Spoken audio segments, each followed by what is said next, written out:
my gosh, theorists. Today I saw something that disturbed my soul, and I'm sure you saw it too. It was the Dalai Lama requesting from a little boy that the little boy suck his tongue. Let's get right into it. So, what did the Dalai Lama do? The Dalai Lama basically asked the little boy to suck his tongue. I'm sure you've seen the videos. I'm not even going through a play-by-play of what exactly happened. Let's just say we can visibly see that this little boy is uncomfortable. Now, one can easily take sides depending on your background.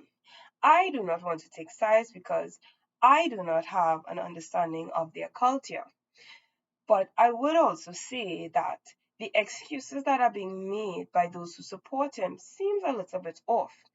For example, it has been said that there was once a king in either Tibet or India, whatever, wherever the Dalai Lama is connected with, who had a black tongue, and his followers greeted him by sticking out their tongues in acknowledgement. And so this was being done. Now, I am a little bit rusty on my synonyms, so I did not know shock and suck mean the very same thing. Moving on the other side of the argument, there are persons who actually are saying that this is just gross, that is just nasty, that is just disgusting. What is the Dalai Lama doing?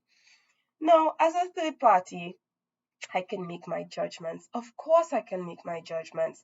But you know why I think that judgment should be made really? That little boy. And I think mostly, and this is just a side note, this is not a theory, we should mostly be concerned about that little boy because the weight that is placed on that little boy in terms of feeling probably assaulted by a person that he so loved and he so admired, and now the world is turning against this person, he will feel guilt and shame to an extent that no little boy should have to deal with. And that actually takes me into my actual theory, which is our idolization of religious leaders and how really sick it is. Whether it's the East or the West, we as people, human beings, we idolize our religious leaders. And we always say, and this is the structure of all religions, right? There is a hierarchy in leadership, just like any other institution, government, private sector, family, dynamics as well. There is always those on the top who are dynamic and charismatic, and who know where the group has to go. And there are those at the bottom who are always the sinners, who are always the dregs at the bottom of the barrel. And what has happened in religion is that religious groups, Christianity, Buddhism, even Hinduism, and we know a lot about cults by this point, right? They choose persons, or persons self-select themselves and make religious groups in which they are accountable to no one but God or the higher person. So those who are below them, the persons below always seek the approval of this leader, but this leader claims that he only seeks the approval of the Almighty or the higher being or whatever it is that is not to be seen, that is the creator of all. But there's a problem with that, because that means the followers will never know when the connection with God really goes. I remember a story, well, not a story, but because this was in an actual autobiography about Mother Teresa. She did not hear from God for years, and she was leading people. And we have other examples as well where persons claim and I'm putting up quotation fingers here, claim to hear from God but are doing things that are not godlike, having you know what relations with children and with church followers and with followers' wives and with followers themselves who are male, and the list could go on and on. And there is an aspect of fellowship, right? Because there is leadership, but there is fellowship that can be toxic. When do we say this person does not represent us as a group? And when do we know if this person is not really a representative of what God is asking us to be? Taking a little backpedaling, let's backpedal us a little bit. When persons say, and I heard someone on one of the news channels say, I met the Dalai Lama and it's such an awe-inspiring experience, and I'm at awe. Religion is made to do that. People don't realize that. I personally have not been in a church for years, but when I hear a hymn, especially a hymn that touched my soul then, they still touch my soul now. Religion is created even by the construction of buildings to make you feel connected to a higher being and to look at the leader as the source of inspiration and the channel through which you can go and be closer to that higher being. So we don't really know, especially given the optics of what religion is, whether or not the individual is still connected to God. And in lieu of God speaking to this individual, what else is there? In lieu of God discipling or disciplining this individual, because we know as followers, if I do something wrong, my leader will discipline me. I will actually have penance.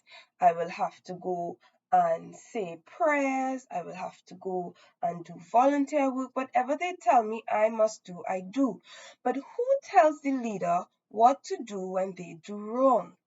And in lieu of God not speaking to them, who else or what else is there? It is the followers themselves. So at 81, 87, I'm making him younger than he really is. At 87, whatever toxic, destructive, disgusting triggers that the Dalai Lama has should have been steadily and stealthily watched by his followers. Because I don't know what's going on in Buddhism. I don't know if his right-hand man knows all of his secrets. The same way there have been many secrets over decades and centuries in the Catholic Church. I don't know that. But they should have been watching him. And not to hide, as the Catholic Church has done. At all, not to hide. But to do what? To protect the vulnerable. There were many persons next to the Dalai Lama that could have gotten up and made a difference to the situation that was happening, even at the potential outcome of being punished by the entire group. So religious leaders as well, we can say, should be removed. But you and I both know that is not going to happen. Look at how many documentaries there have been on religious leaders doing atrocious things when it comes to money, when it comes to intimate relations, when it comes to their leadership, to destroying families and homes and relationships, and yet they are never removed. And so we must accept the reality that they may never be removed because they are seen as a light to which flies must come. They are the ones who are, as I said before, charismatic. They are the ones who could charm a snake out of a basket. So they won't be removed. And so it's really not up to God, up to the creator, up to whatever higher being you are following. It's really up to the followers. And so in your fellowship, if you are in a cult, and I would like to say I was in a cult at a point in time, and if you'd like to hear that in a story time, comment below or email me, and I will definitely do a story time about my very painful and eye-opening time in a cult. So it's up to the followers to practice their fellowship in being their own leaders and leaders of their own leader. I hope that makes sense, and I know that makes sense. Not for the sake of the leader, not for the sake of the religion alone or to hide stuff up, but because there are vulnerable populations like this little boy who should be, and in this case, should have been protected. So this instance that has happened to the Dalai Lama, I don't necessarily blame him. Whatever he did may have been a normal and natural reaction of things that have been allowed to happen for decades with no repercussions. And it has just come into public. And persons are like, someone was like in a video, not Matt Walsh, but someone on the Daily Wire, they were like, it would be weird for him to do this in public, but he's 87 years old. Given mental capacities, and just like Joe Biden, they are on automatic, and whatever they are normal to do that they have managed to hide for all 80 years will come out without a drop of doubt in their own minds. It's the fellowship that who are responsible. It's the Tibet who are responsible. And the lesson in this is, for those who are in religious followings, you are responsible. You are responsible for your leadership. Don't let your leadership hurt others, as they may have hurt you and you just have not faced it as yet. This is the Theorist.